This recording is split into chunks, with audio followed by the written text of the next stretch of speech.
छोटे से ब्रेक के बाद एक बार फिर आपका स्वागत है न्यूज 24/7 तक। मैं हूं आपके साथ निशा नामदेव। आइए रुक करते इस वक्त की बड़ी खबर की ओर। जिस अमेरिकी युवक ने भारत में हिंदू मंदिर की सीढ़ियों पर बैठकर फेसबुक की कल्पना की थी और दुनिया को यह बताया था कि सोशल मीडिया प्लेटफॉर्म के जरिए एक दूसरे को जोड़ने का यह विचार उससे नीम करौली बाबा के यहाँ मंदिर में आया, उसी फेसबुक पर आज हिंदू धर्म के बालक सनातन धर्म को बदनाम कर रही हैं। इससे बड़ी विडंबना क्या हो सकती है? ये बात अयोध्या धाम से आए जगतगुरु रामानुजाचार्य स्वामी रत्नेश प्रपत्राचार्य महाराज ने धर्म चर्चा के दौरान नौलखी बेतवा घाट पर पत्रकारों के प्रश्नों का जवाब देते हुए कही।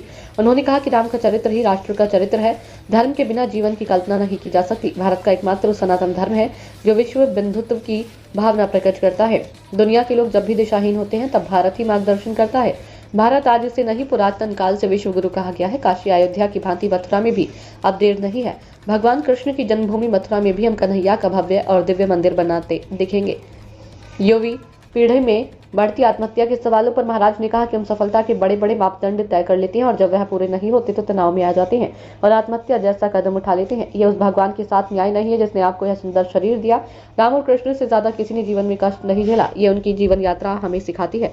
सनातन धर्म में आत्महत्या करना सबसे बड़ा पाप बताया गया। यदि आपके जीवन में कर्म प्रधानता के साथ साथ अध्यात्म, संत और सत्संग की प्रधानता रहेगी तो आप समस्याओं में भी अपनी जीवन यात्रा के उद्देश्य को हंसते मुस्कुराते हुए पूरा कर लेंगे। न्यूज 24/7 तक के लिए गंजबासौदा से ओम प्रकाश चौरसिया की रिपोर्ट। यदि आपका इशारा पहले में राजनीतिक दलों की ओर है तो निश्चित ही वो अभागे हैं जो इतने बड़े इतिहास के साक्षी नहीं हो पाए। और दूसरी ओर जहां भगवान शंकराचार्य का विषय है तो हमारे देश की प्रतिष्ठित गति है। शंकराचार्य जी का विरोध जहां तक मैंने समझा है तो प्राण प्रतिष्ठा को लेकर के नहीं था, एक मुहूर्त को लेकर के था। और हमारे यहाँ विविध प्रकार के मुहूर्तों की वैकल्पिक व्यवस्थाएं शास्त्रों में होती हैं और जिस पर लेकर चर्चाएं होनी चाहिए उन्होंने भी अपनी चर्चा रखी थी। और जिन्होंने मुहूर्त निकाल कर दिया था उन्होंने इसका पूर्ण समाधान भी करके दिया कि ऐसा मुहूर्त हमने क्यों निकाला। और इधर 2-4 वर्षों में इतना बढ़िया मुहूर्त नहीं है।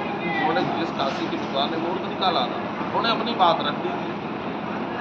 रामलला का नाम लेता है, रामलला के लिए दौड़ लगाता है तो अच्छी बात है, उसको श्रेय मिलना भी चाहिए। और भारतीय जनता कृतज्ञ नहीं है। यदि कोई राम के साथ खड़ा है तो जनता उसके साथ खड़ी ही हो, क्योंकि यह राष्ट्र राम का है। राम के बिना भारत की कल्पना नहीं हो सकती। राम भारत के श्वासों में बसे हैं। राम भारत के जीवन में अनुसूत है। हम कहते हैं ना कि हमारे यहाँ सुबह सुबह भैया राम राम ही कहा जाता है। गाँव में अनाज तोलते हैं तो सबसे पहले राम कहते हैं, फिर 2 कहते हैं। राम से भारतवासी अलग नहीं हो सकते। और जो राम के साथ खड़ा है भारत की जनता उसके साथ खड़ी ही रहती है, उचित है। और यदि धार्मिक आयोजनों का उद्देश्य उसका व्यवसायीकरण है और धर्म के नाम पर चंदा इकट्ठा करना या धर्म के नाम पर और कुछ करना, उसका उपयोग धर्म के लिए न करना ही होना चाहिए। अंधविश्वास के मामले में आपका क्या कहना है? इस तरह से अंधविश्वास फैलता है या नहीं फैलता? नहीं, अंधविश्वास फैलाना या अंधविश्वास में जीना यह दोनों गलत है।